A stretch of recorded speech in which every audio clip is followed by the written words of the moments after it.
Good morning and welcome to All In Before 10, the A's Morning Show. I am your host, Boney, lifelong A's fan, and this is your daily wake-up call for Las Vegas A's coverage. This is not background noise. This is your morning reset. Think of it like your morning sports talk show, but built specifically for A's fans who want more than box scores. We will mix in game analysis, player development updates, stadium talk, financial realities, and live chat interaction so you can start your day informed and fired up. Whether you are heading to work, hitting the gym, or just pouring your first cup of coffee, this is where the A's conversation begins. All In Before 10, the A's Morning Show, is the daily tone setter inside the House Always Wins Media Network, built for depth, separating baseball, prospects, business, stadium news, history, and community impact into distinct shows with clear lanes powered by passionate voices under one roof, where every room has a purpose. Subscribe, turn on notifications, and jump into the live chat. And do me a favor, take 30 seconds out of your day and leave a 5-star rating wherever you listen. If you are on Apple, drop a written review as well. On Spotify, hit the stars and make it loud. Then smash follow so every episode shows up automatically. No hunting, no missing a show. Again, tap the stars, write a few words, lock in, and every morning we are all in. Got an exciting show to get into today. I don't know if it's going to have quite the emotion yesterday did. Yesterday was quite an exciting one. But we are, guys, what? 2.5 weeks away from opening day? How exciting is that? Later on in the episode, when Stats Meet Instincts debuts later on this morning for their show, and Sam had a little something to say back at me today with regard to the whole Denzel Clarke, Henry Bolte. Well, hey, don't you worry, Sam. I got something for you too. We're going to preview that episode. He did an incredible job as usual. But if you're like me, A's fans, you always like the comeback story, right? The comeback story of the kid that is been counted out, doubted, and hurt, injured, etc., and comes back the way Zack Gelof did yesterday. Yes, it's spring training. I get it. T-Dog, Gelof about to go off. I sure hope so, man. We're all rooting for him. T-Dog, where is Zach going to be left without a position with Leo to burst onto the scene? We'll get into that. We'll talk about that, T-Dog. Hey, Sam Boy, it's always a good morning when you show up. I'll tell you that, pal. Thanks for coming by, man, and good morning to you. T-Dog, Denzel is spectacular defensively without a doubt, but I like Bolte. He provides a lot more on the offensive side while still very good on the defensive side. We're definitely going to talk about that in the second segment for sure. Sam did a heck of a job in his show. He touched on that in his show that is going to post later on this morning when Stats Meet Instincts. I thought he did a hell of a job, and we'll talk about that in a few minutes. First and foremost, guys, Zack Gelof. I mean, went off yesterday, guys. 2 for 3. He hit the ball on the button. Both hits he got. He came in. His first at bat was in the top of the first. Came up. Double. Sharp line drive to left field. Came off the bat at 107.9. Came up again in the second inning.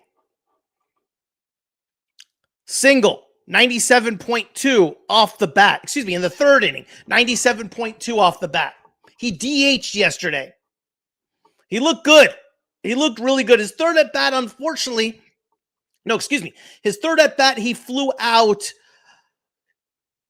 to center field. hit the ball hard on the line, came off the bat at 101.5, and then his fourth at bat, he struck out. But he went 2 for 4. He DH'd yesterday. I obviously didn't see the game like most of us, but it looked like the contact was hard. As far as where he's going to play and is he going to make this opening day squad? No, I don't think so. But yeah, Gilbert, I thought Gelof was great. I don't think he's going to make the opening day roster. I mean, I doubt it. There's just not a spot for him. But what Zack Gelof does provide, we still don't know the upside on Zack Gelof. We saw a little taste of it in the second half of 2023. We saw what he could be. We saw how athletic he is. What Zack Gelof does provide is an elite glove. Elite. Probably one of the top, when he is right, when he's playing every day. His ceiling. Top 5 defensive second baseman in the big leagues. We saw flashes of that last year too when he played second base. He's phenomenal, and he's part of this young core. We're rooting for Zack to do really, really well. I'm rooting for Zack. I think all of us are rooting for Zack. No one wants to see a kid be touted so highly as he was in the second half of 2023 and then fall off the way he did in 2024, hoping to come back in 2025 and constantly being sidelined with injury after injury. I think he will start 2026 in AAA Vegas. I think he's going to have every opportunity to come up, though. I think there will be an opportunity for him. As far as position, yeah, that's tough, right? It depends on how things shake up. It really depends on how things shake up. I know they played around with Gelof playing some outfield this spring as far as shagging balls and talked about him possibly being a utility guy. It's a possibility, right? Or you could also move McNeil to the outfield and Gelof to second base. But again, this is on a bunch of who knows what happens with the roster. What we do know and what's been historic and consistent with regard to history is that, believe it or not, there are changes that happen during the season. What you usually see on the opening day roster is not even close to what ends up happening midway through the year, a quarter through the year, etc. You're going to have a lot of changes, a lot of opportunities for sure. What's up, Timmy? McNeil, there was another highlight of yesterday. Yes, McNeil, 3 for 4, right? He was unbelievable. Yes, was he 3 for 4 or 3 for 3 with a home run? Showed some power. That was exciting to see from McNeil. I've said it before as far as the lineup shape up. Personally, the ideal lineup I want to see,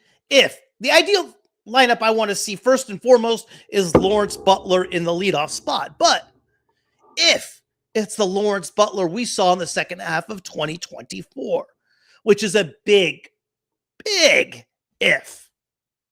But if he is that guy, yes, there's our leadoff guy. That's a big if. Let's say that's not the case, and Butler is not that leadoff guy of 2024, second half of 2024.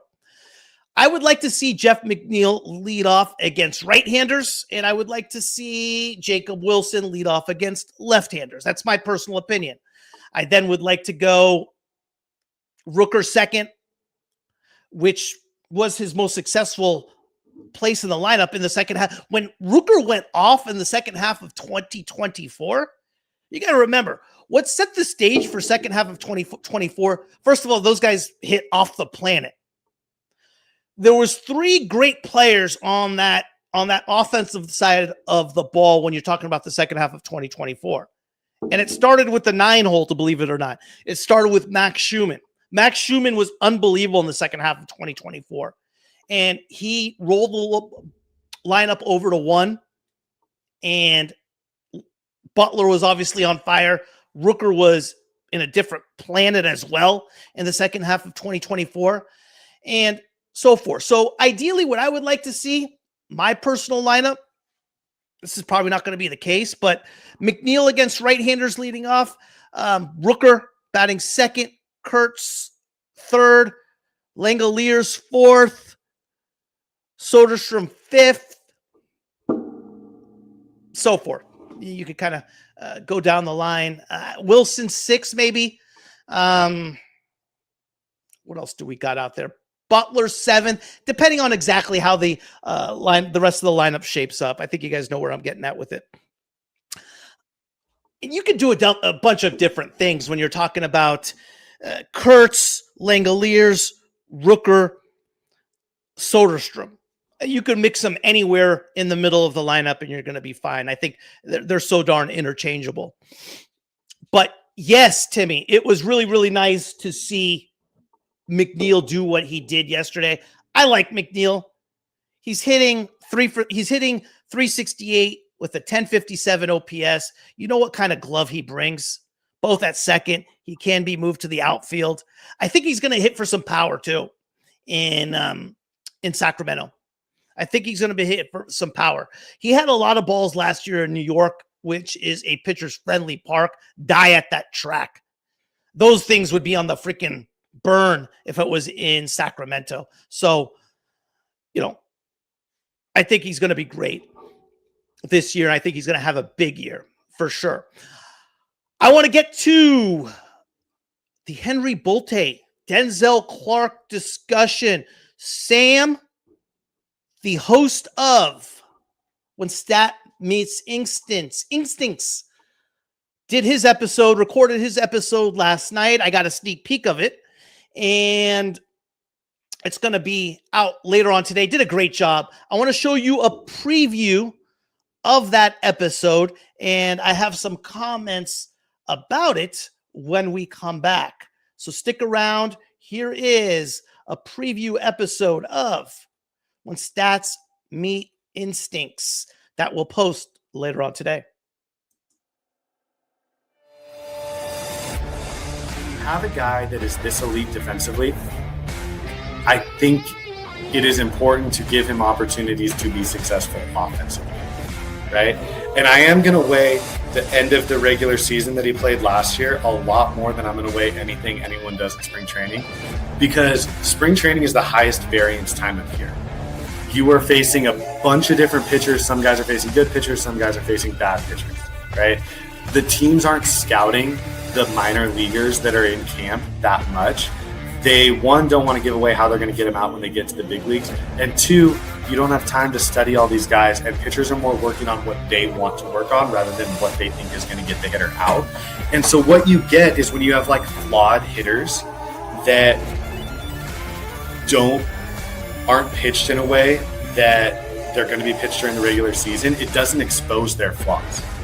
So a lot of these guys like Tommy White, Henry Bolte, they're going out and they're raking, but I do think they need more polish in AAA, and they do need a little more time.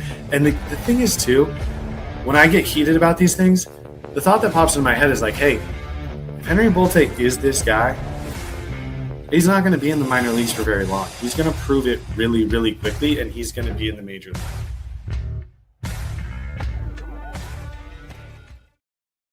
Another phenomenal show from Sam over at the host of When Stats Meet Instinct. Obviously, we disagree on this subject, but let me comment a little bit to what he was saying. First of all, I think he was dead on with what he's saying. And I think the idea and what I was bringing up yesterday is like, hey, you can't say that Bolte is not a better baseball player than Denzel Clarke right now. And I think Sam's saying, hey, that's not the point. And I think he's right.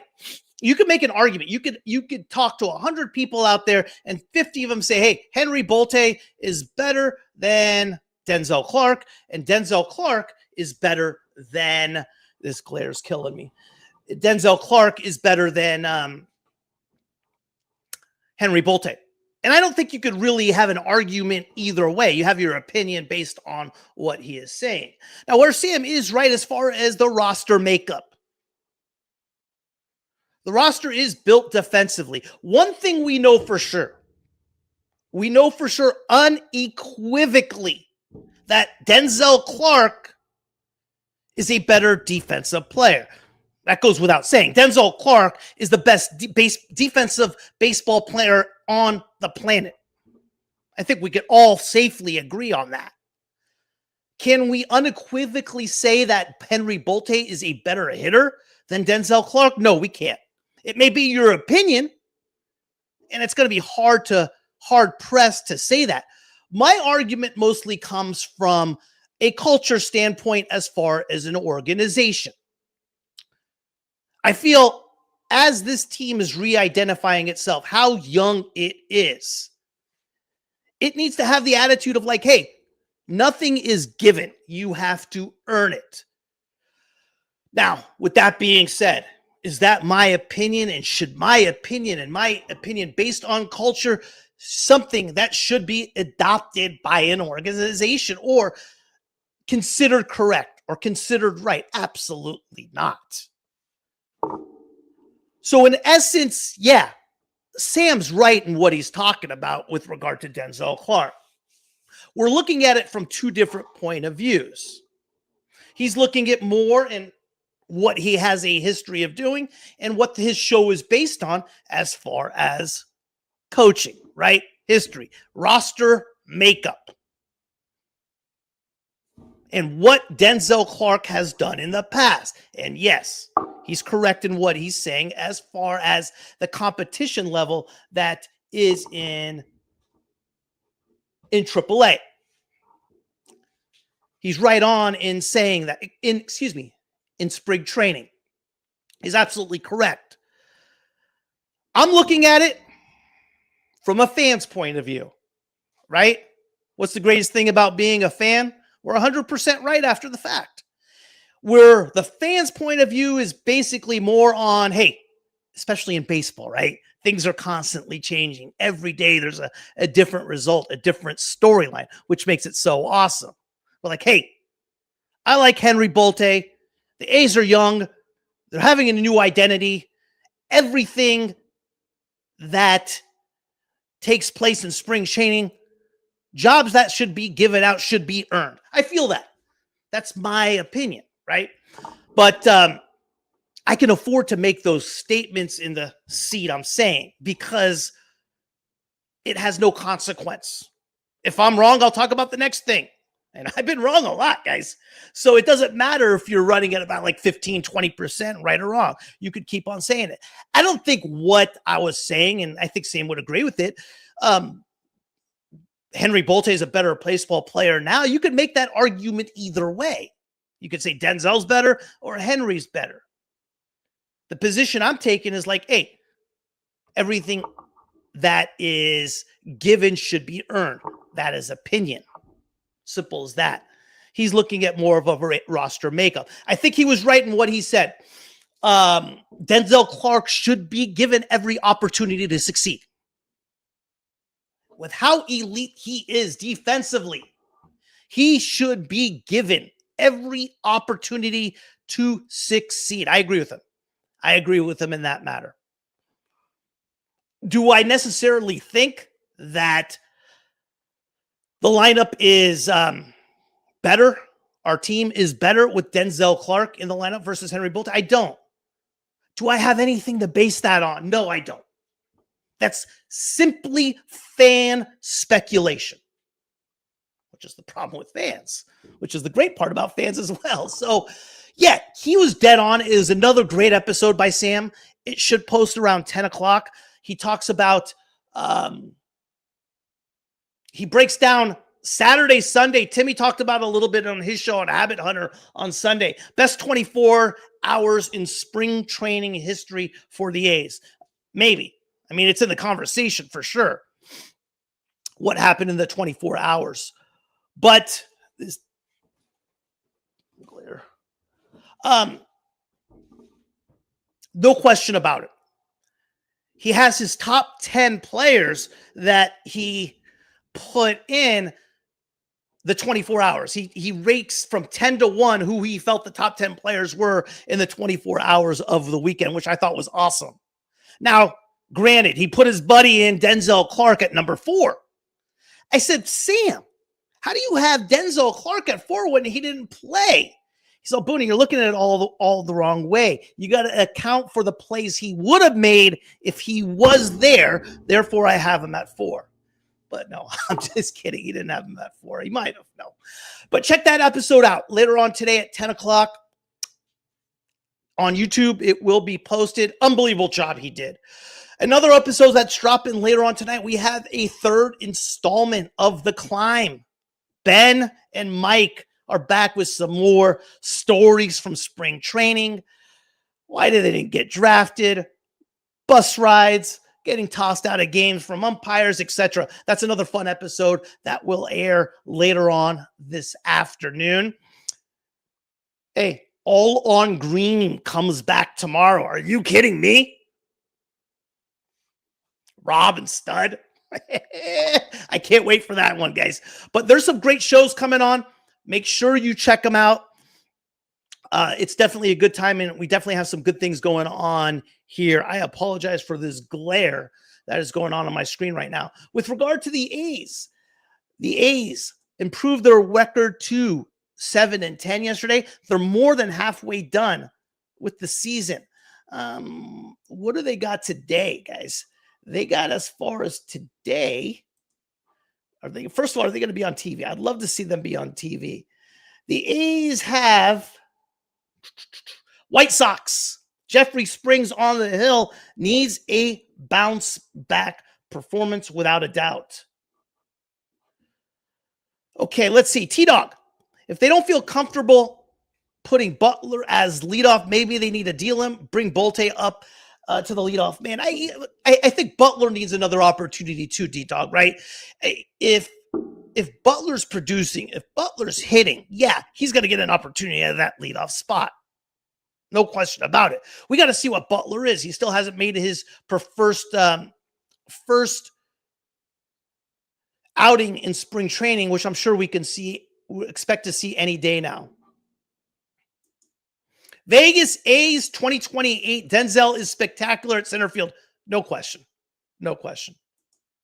I got to see Bolte last week at spring training, and he looks great. He's good.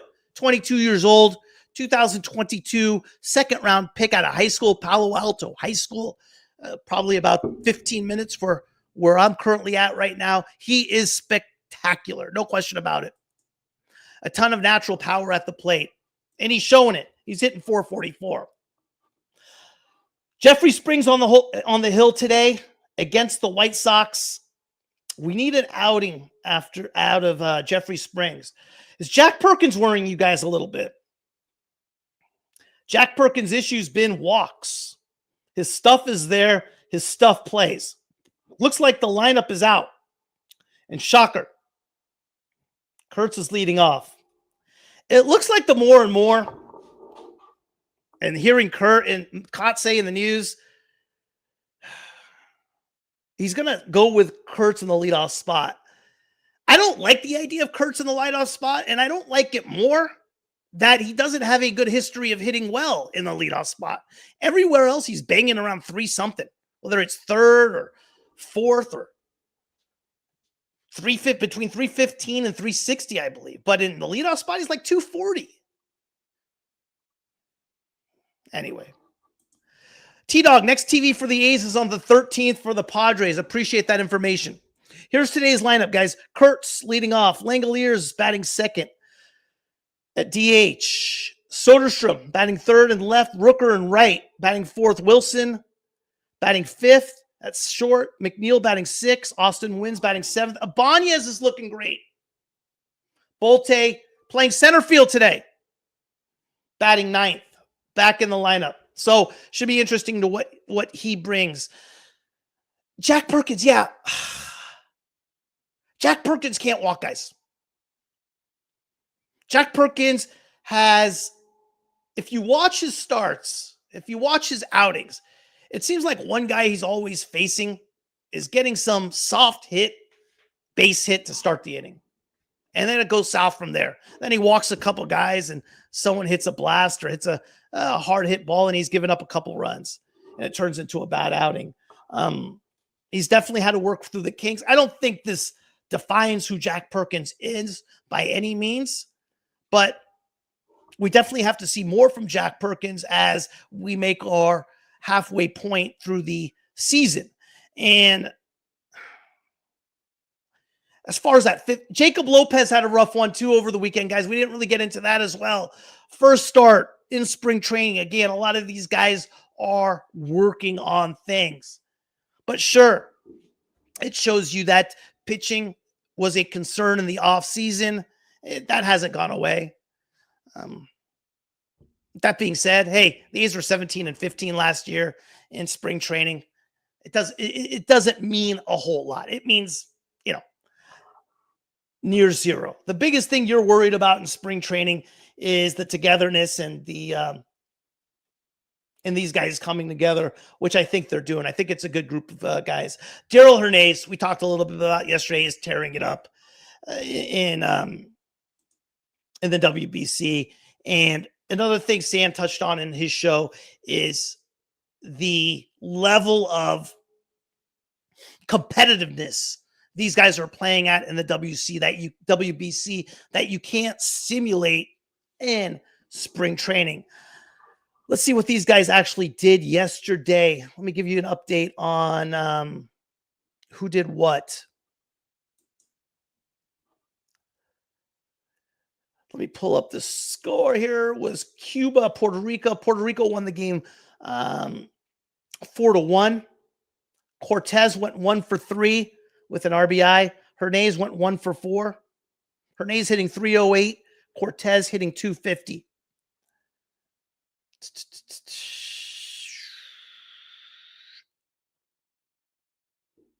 They got that win yesterday. I think they got through to the quarterfinals. Joey Meneses not getting a lot of time for Team Mexico, which I'm a little surprised at. Did he play yesterday? He went 2 for 2. He pinch hit for Rowdy Tellez in the middle of the game, went 2 for 2. The guy's hitting, granted, it's 2 for 3, but I expect him to get more of an opportunity as well. Joey Meneses was a former middle of the order guy for the Nationals just a couple of years ago. Put together some good years. Obviously, he's a veteran now, but I think he will be up at some point in the bigs this year.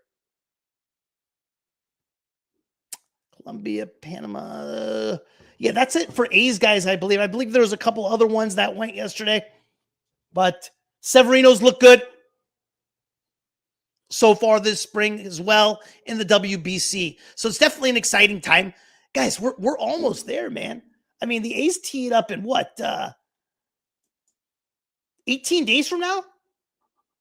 18 days from now, they tee it up. How about that?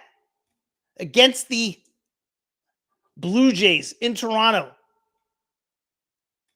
God, it's right around the corner, guys. It's been a long off season, hasn't it? Because the first game of the year is Yankees-Giants on Netflix. Wednesday, March 25th. So that should be exciting. I would like to see more A's games on TV. That's for sure. It's interesting. We're dying for A's games to be on TV and watch them, which is rare, which is rare to find. But on Sunday, you had 2 of them on at the same time. It's like, come on. Spread it out a little, but again, talking from kind of the fans' point of view in that situation. Other exciting shows. Budget Baseball debuted on Sunday. Those guys did an incredible job with their analytics. Habit Hunter, Timmy Burns did a phenomenal job. 1974 World Series, Game 3. Dodgers, A's, Catfish Hunter on the bump. That's up as well. Check that episode out when Darell Hernaiz with a walk-off homer for... Was that a walk-off yesterday? Are you sure? No, it wasn't yesterday, T-Dog. That wasn't yesterday. That was over the weekend. He had one, but that wasn't yesterday. Yesterday, just 1 for 4. Good solid thing, though. But yeah, Hernaiz has been impressive. The infield is stacked right now. Does Darell Hernaiz have himself a job guaranteed on the opening day roster? I don't know. When stats meet instincts, definitely talk about that. That should be up, I would say, guys, around 10 a.m. Make sure you head to the channel, check it out. As always, Sam does an incredible job, and I will see you all tomorrow. Later, guys.